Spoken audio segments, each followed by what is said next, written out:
അൽഹംദുലില്ലാ അൽഹംദുലില്ലാഹി റബ്ബിൽ ആലമീൻ വസ്സലാത്തു വസ്സലാമു അലാ അഷ്റഫിൽ മുർസലീൻ വഅലാ ആലിഹി വസഹ്ബിഹി അജ്മഈൻ അമ്മാ ബഅദ്.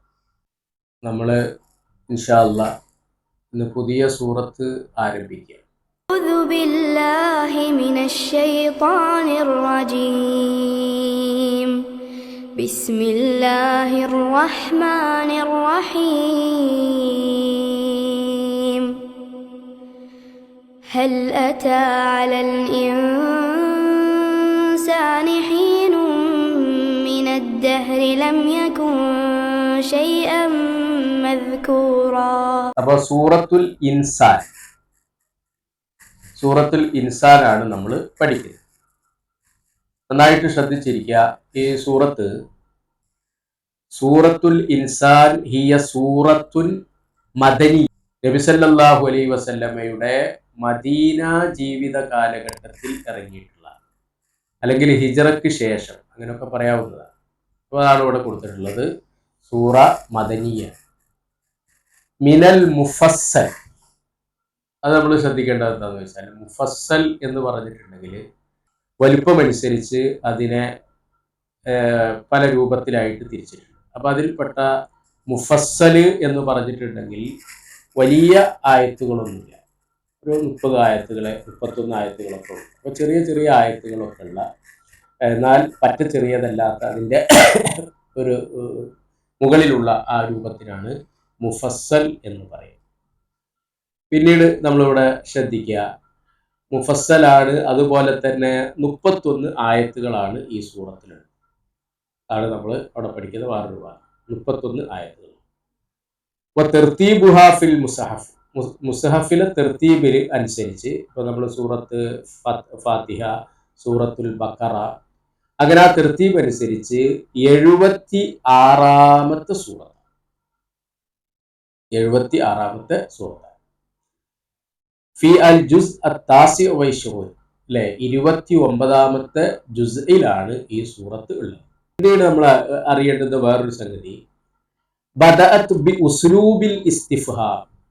അതൊരു ഇസ്തിഫ്ഹാമിന്റെ ശൈലി. ഇപ്പൊ നമ്മളൊരു ചോദ്യം ചോദിക്കുന്ന ശൈലി, അങ്ങനെയുള്ള ആ ഒരു ശൈലിയിൽ ആരംഭിക്കുന്ന സൂറത്ത് പെട്ടതാണ്. ഹൽ അതാ അലൽ ഇൻസാൻ, അല്ലെ, മനുഷ്യന് വന്നിട്ടില്ലേ, ഹീനും മിനദ് ദഹർ എന്ന് പറഞ്ഞുകൊണ്ട് ഒരു ചോദ്യമാണ്, ക്വസ്റ്റ്യനാണ്. അപ്പോൾ ഇതിനാണ് ഉസ്ലൂബ് അൽ ഇസ്തിഫ്ഹാം എന്ന് പറയാം.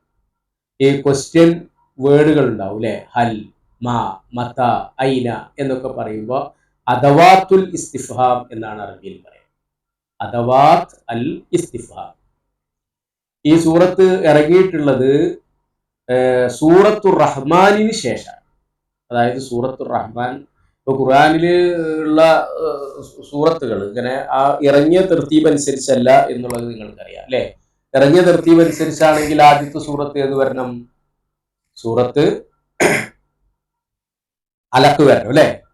അപ്പോൾ അങ്ങനെയല്ലല്ലോ വന്നിട്ടുള്ളത്. ആദ്യം സൂറത്തുൽ ഫാത്തിഹയാണ്, പിന്നെ സൂറത്തുൽ ബഖറയാണ്, അങ്ങനെ വന്നിട്ടുള്ളത്. അപ്പൊ ഇത് സൂറത്തുർ റഹ്മാനിന് ശേഷം ഇറങ്ങിയ സൂറത്താണ്. പിന്നെ നമ്മൾ പഠിക്കേണ്ട ഒരു സംഗതി, ഈ സൂറത്തിന് വേറെയും ഒരു പേരുണ്ട്. ഏതാണത്? സൂറത്തു ദഹർ എന്നാണ്. സൂറത്ത് അദ്ദഹർ, കാലം എന്നുള്ള അർത്ഥത്തിൽ. കാലം എന്നുള്ള അർത്ഥത്തിൽ വേറെ ഒരു സൂറത്ത് അല്ലേ? ഏതാണത്? സൂറത്തുൽ അസ്ർ. അപ്പോ ഈ സൂറത്തിന് സൂറത്തു ദഹർ എന്നുള്ള പേരുണ്ട്. സൂറത്തുൽ ഇൻസാൻ എന്നുള്ള പേരാണ് സാധാരണ ഉപയോഗിക്കാറുള്ളത്. അപ്പോ 31 ആയത്തുകളുണ്ട്. 30 ആയത്ത്, 31 ആയത്ത് എന്നൊക്കെ പറഞ്ഞ ഒരു ഏകദേശം, അല്ലെ, നമുക്കൊക്കെ പഠിച്ചെടുക്കാവുന്ന ഒരു രൂപത്തിലുള്ള സൂറത്താണ്.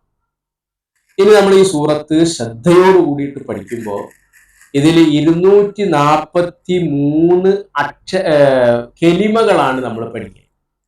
ആവർത്തിച്ച് വരുന്നത് ഉണ്ടാവും, അത് നിങ്ങൾക്ക് അറിയുന്നതാണ്, അല്ലെ. അപ്പൊ നമ്മൾ 200 ഇവിടെ ശ്രദ്ധിച്ചിരിക്കുക, അല്ലേ, 243 കെലിമകൾ. അദദുൽ കെലിമാത്ത് എത്രയാണ്? 243. അതുപോലെ തന്നെ ഈ സൂറത്ത് നമ്മൾ ഒരു തവണ ഓതുന്ന സമയത്ത് ഇതിൽ 1065 അക്ഷരങ്ങളാണ്. 1065 അക്ഷരങ്ങൾ ഉണ്ടാവും.